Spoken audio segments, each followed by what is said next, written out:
नमस्कार दोस्तों, स्वागत है आप सभी का आपके अपने चैनल एसवी टीचिंग जोन पर। देखिए दोस्तों, मैंने लास्ट क्लास में आपको बताया था कि नेक्स्ट क्लास हमारी बहुत ही इम्पोर्टेंट होने वाली है। तो आज की क्लास हमारी बहुत ही अलग और इम्पोर्टेंट क्लास होने वाली है। इसमें से रीट में 1-2 क्वेश्चन हर बार पूछा जाता है। तो आपको इस क्लास को एकदम ध्यान से पूरा अच्छी तरीके से देखना है और समझना है। कुछ भी अगर समझ में नहीं आया आपको तो आप कमेंट में मुझे ज़रूर बताएं। मैं नेक्स्ट वीडियो में उसका सॉल्यूशन करने की कोशिश करूँगी। अब देखिए दोस्तों, आज की हमारी क्लास है तो इसमें हम कौन सा टॉपिक लेने वाले हैं। तो मैंने आपको बता दिया था कि हम इसमें करेंगे आइसोटोन, आइसोटोप है, आइसोबार है, इनके बारे में हम आज पढ़ेंगे। तो देखिए, पहले हम सबसे पहले लेते हैं समस्थानिक।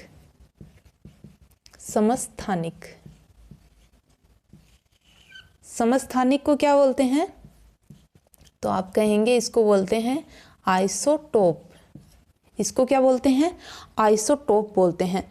अब देखिए दोस्तों, इसमें कई बार क्या होता है कि समस्थानिक नाम नहीं आता है और जो इंग्लिश वाला नाम है ये हमें ऐसे लिख के दे देता है आइसोटोप, ऐसे लिख के दे देता है। तो हमें ये चीज़ ध्यान में रखनी है, ठीक है? हमें ये बात ध्यान में रखनी है। आइसोटोप है ऐसे भी लिखा हुआ आ सकता है। देखिए, अब देखिए आइसोटोप होते क्या हैं। तो देखिए, इसमें 2 वर्ड हैं, एक है आइसो, दूसरा है टोप। आइसो का मतलब होता है समान, समान मतलब एक जैसा, और टोप का मतलब होता है स्थान। देखिए, इसके नाम से ही हमारी परिभाषा है वो निकल के आ जाएगी।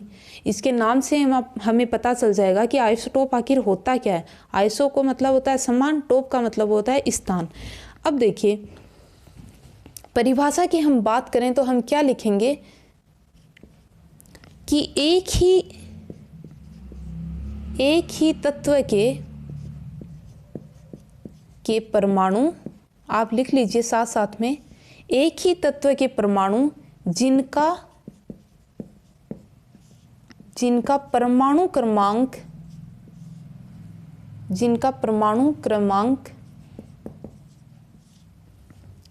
समान लेकिन द्रव्यमान संख्या या परमाणु भार एक ही बात है, लेकिन द्रव्यमान संख्या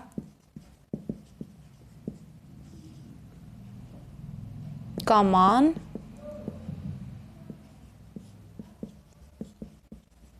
भिन्न भिन्न होता है। देखिए दोस्तों, समस्थानिक क्या होते हैं? हमें नाम से पता चल रहा है समान स्थान। समान स्थान मतलब परमाणु क्रमांक जिनका समान होगा, परमाणु संख्या जिनकी समान होगी। तो हम डेफिनेशन क्या बताएंगे कि एक ही तत्व के परमाणु, तत्व है वो एक ही होना चाहिए, एक होगा तभी तो परमाणु क्रमांक सेम होगा। अलग अलग होंगे तो परमाणु क्रमांक तो सेम होगा ही नहीं। तो हम क्या बोलेंगे कि एक ही तत्व के परमाणु जिनका परमाणु क्रमांक समान हो लेकिन द्रव्यमान संख्या का मान भिन्न भिन्न हो, उन्हें हम क्या कहते हैं? आइसोटोप कहते हैं, समस्थानिक कहते हैं। देखिए, अब हम समझते हैं, इसके एग्जाम्पल से हम इसको समझते हैं। तो मैं इसको इरेज कर रही हूँ। अब देखिए, इसका हम एग्जाम्पल लेते हैं। तो एक ही तत्व होना चाहिए, एक ही तत्व होगा तभी तो परमाणु क्रमांक सेम होगा, अदरवाइज तो परमाणु क्रमांक ही सेम नहीं होगा। तो हम लेते हैं हाइड्रोजन को। देखिए, हाइड्रोजन कितने नंबर पे आता है? 1। परमाणु क्रमांक 1 होता है।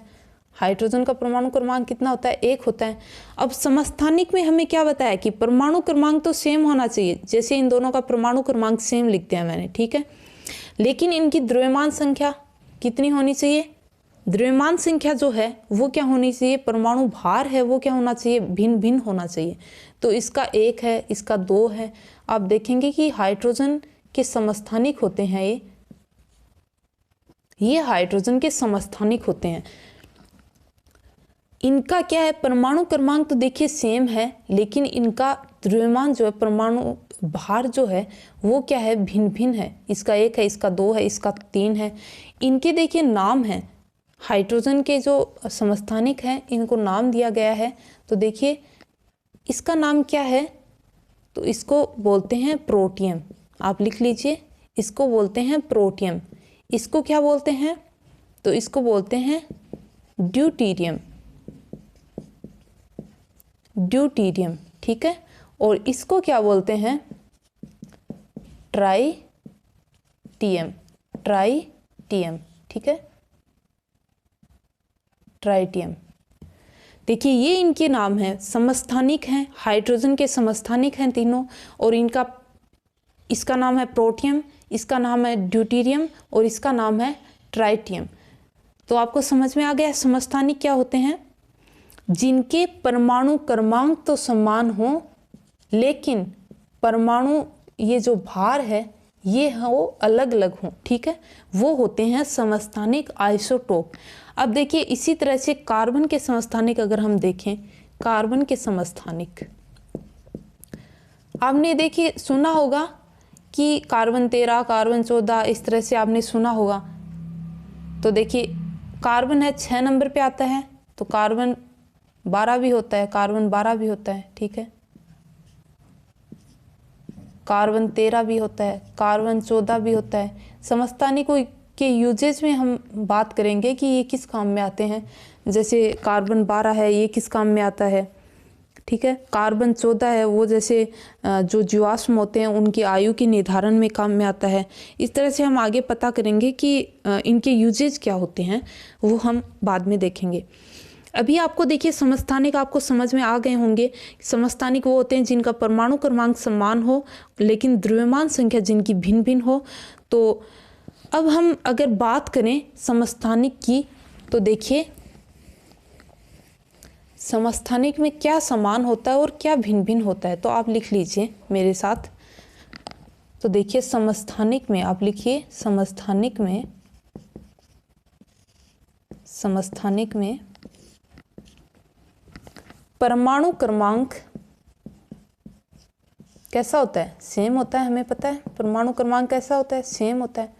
परमाणु क्रमांक सेम होता है, प्रोटॉनों की भी संख्या सेम होगी। परमाणु क्रमांक जितना होगा उतनी तो प्रोटॉन होंगे, प्रोटॉन की संख्या भी सेम होगी। रासायनिक गुण हैं इसके, वो भी सेम होंगे। और बस यही है, ये सब क्या होते हैं, समान होते हैं। भिन्न वाले हम बाद में देखते हैं। देखिए समस्थानिक में क्या होता है, परमाणु क्रमांक सेम होता है। परमाणु क्रमांक सेम होगा तो प्रोटॉन की संख्या ऑटोमेटिक सेम होगी ही, और इसके रासायनिक गुण समान होते हैं। तो ये बात आपको याद रखनी है। अब देखिए समस्थानिक में समान क्या नहीं होता, भिन्न क्या होता है। तो समस्थानिक में द्रव्यमान संख्या है, द्रव्यमान संख्या वो भिन्न होती है, समान नहीं होती, अलग अलग होती है। इनके भौतिक गुण जो हैं, भौतिक गुण वो क्या होते हैं, वो भी भिन्न भिन्न होते हैं। और न्यूट्रॉन की जो संख्या है इनमें, न्यूट्रॉन की संख्या वो भी क्या होती है, भिन्न भिन्न होती है, असमान। न्यूट्रॉन की संख्या असमान क्यों होती है, हमने लास्ट में जो क्लासेस करी थी उनमें हमें पता है कि न्यूट्रॉन की संख्या कैसे निकालते हैं। न्यूट्रॉन की संख्या कैसे निकालेंगे, परमाणु क्रमांक और परमाणु भार से ही तो न्यूट्रॉन की संख्या निकलती है। तो अगर परमाणु भार चेंज है समस्थानिक में तो न्यूट्रॉन की संख्या तो ऑटोमेटिक चेंज होगी ही।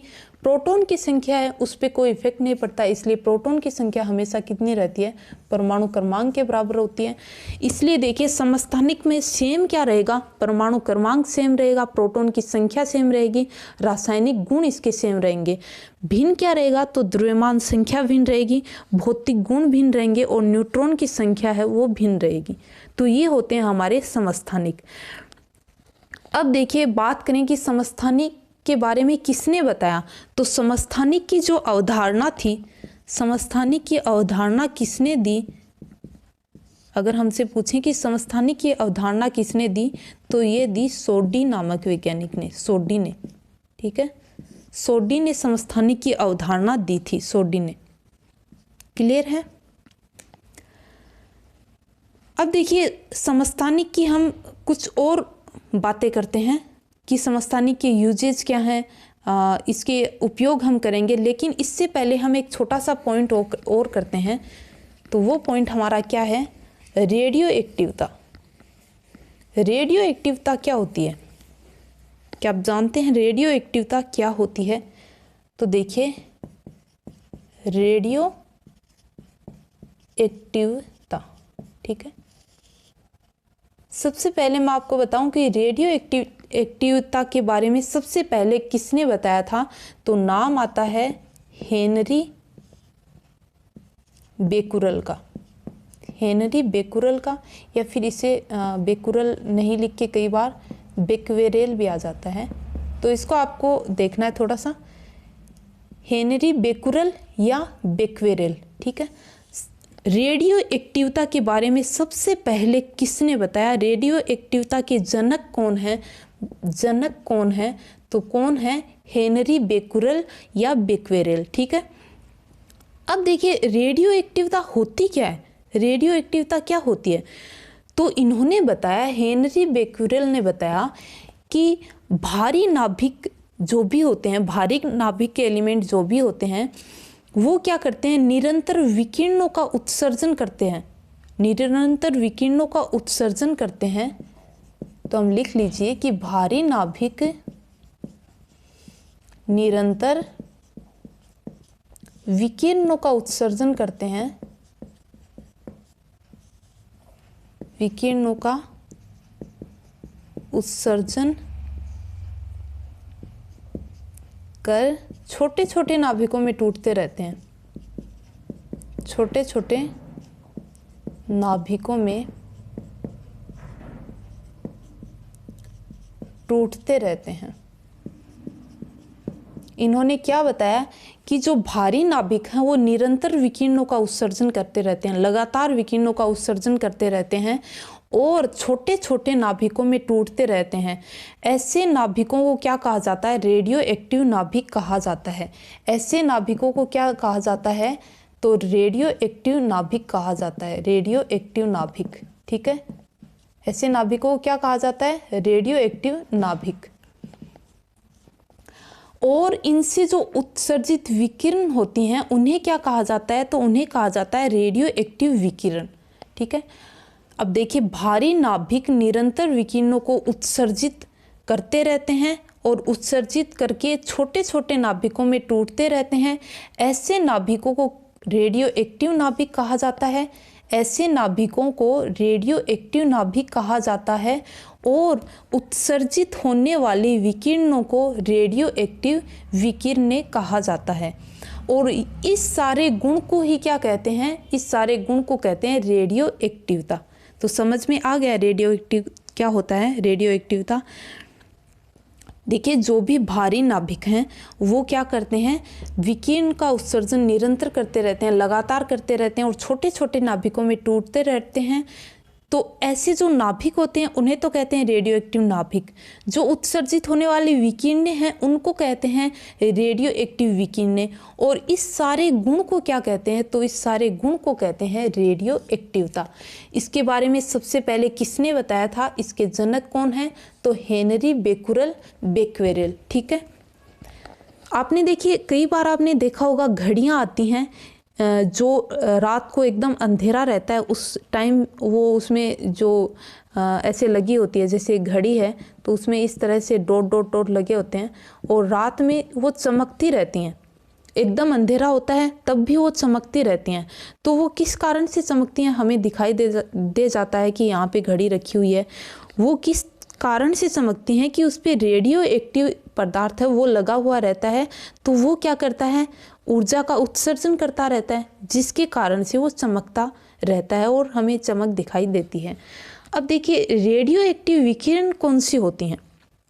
हमने ये तो देख लिया कि रेडियो एक्टिव नाभिक हैं, जो नाभिक हैं ये जिन विकिरणों का उत्सर्जन करते हैं उन्हें रेडियो एक्टिव विकिरणें कहा जाता है। लेकिन रेडियो एक्टिव विकिरणें होती कौन सी हैं, तो 3 होती हैं, अल्फा, बीटा और गामा। ठीक है, ये 3 विकिरणें कौन सी होती हैं?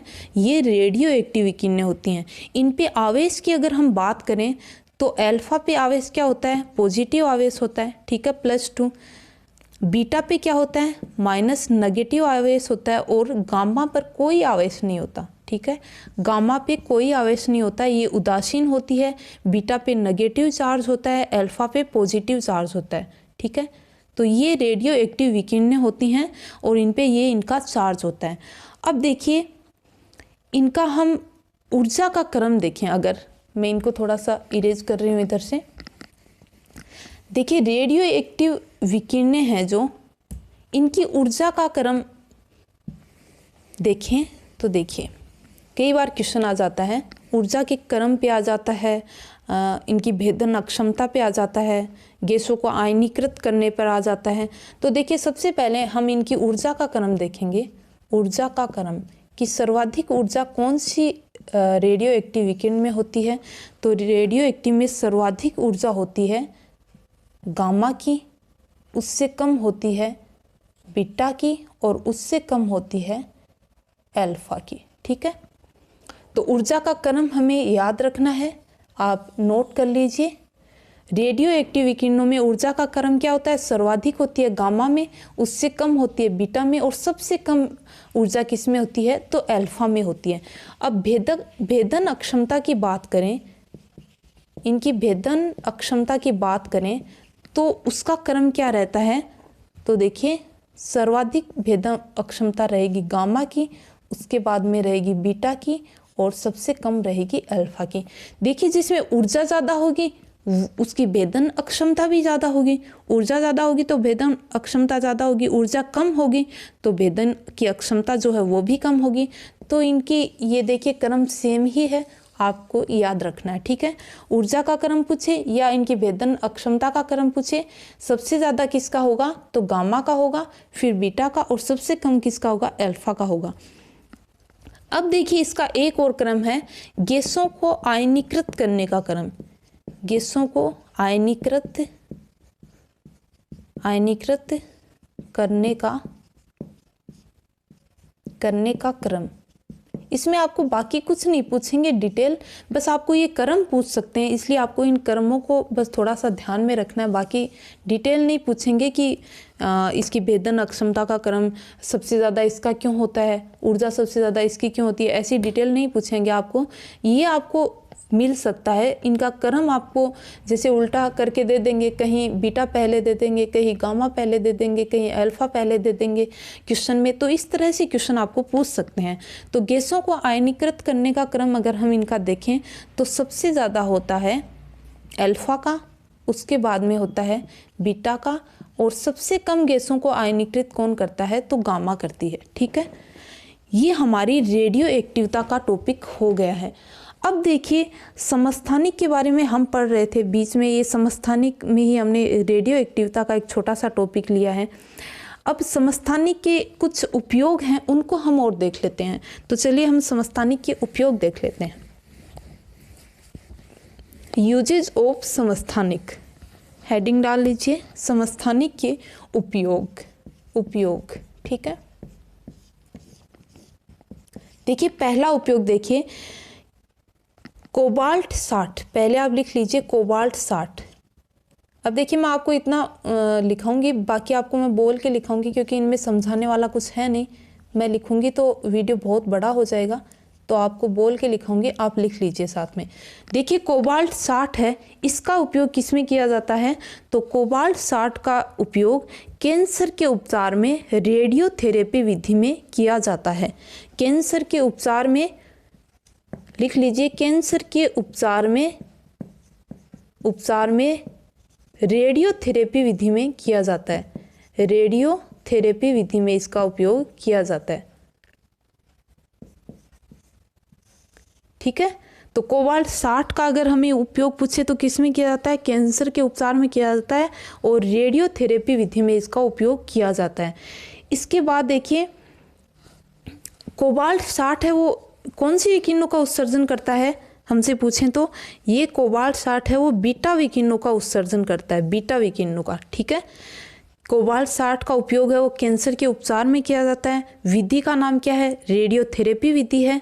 और इसमें कौन सी विकिरणों का उत्सर्जन होता है? तो बीटा विकिरणों का इसमें से उत्सर्जन होता है। अब दूसरा देखिए, सोडियम 24 Na24, ठीक है, सोडियम 24 है, इसका उपयोग किस में किया जाता है?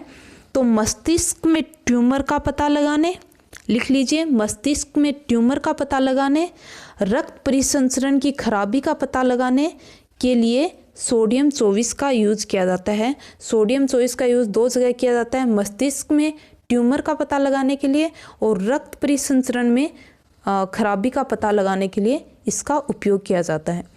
अब देखिए तीसरा है आयोडीन।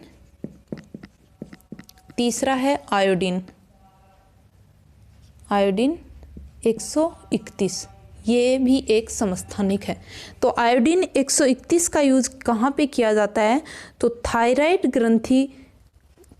ग्रंथि का पता लगाने के लिए, थायराइड ग्रंथि से संबंधित कोई भी प्रॉब्लम हो, थायराइड ग्रंथि की प्रॉब्लम का पता लगाने के लिए किसका यूज किया जाता है? आयोडीन 131। थायराइड ग्रंथि की प्रॉब्लम का पता लगाने के लिए आयोडीन 131 समस्थानिक का उपयोग किया जाता है। अगला देखिए, कार्बन 14, कार्बन 14 का यूज किस में किया जाता है? तो जीवाश्म जो होते हैं, जीवाश्मों की आयु निर्धारण में इसका उपयोग किया जाता है। जीवाश्मों की आयु निर्धारण, लिख लीजिए, कार्बन 14 का उपयोग किस में किया जाता है? जीवाश्मों की आयु निर्धारण करने में, ठीक है।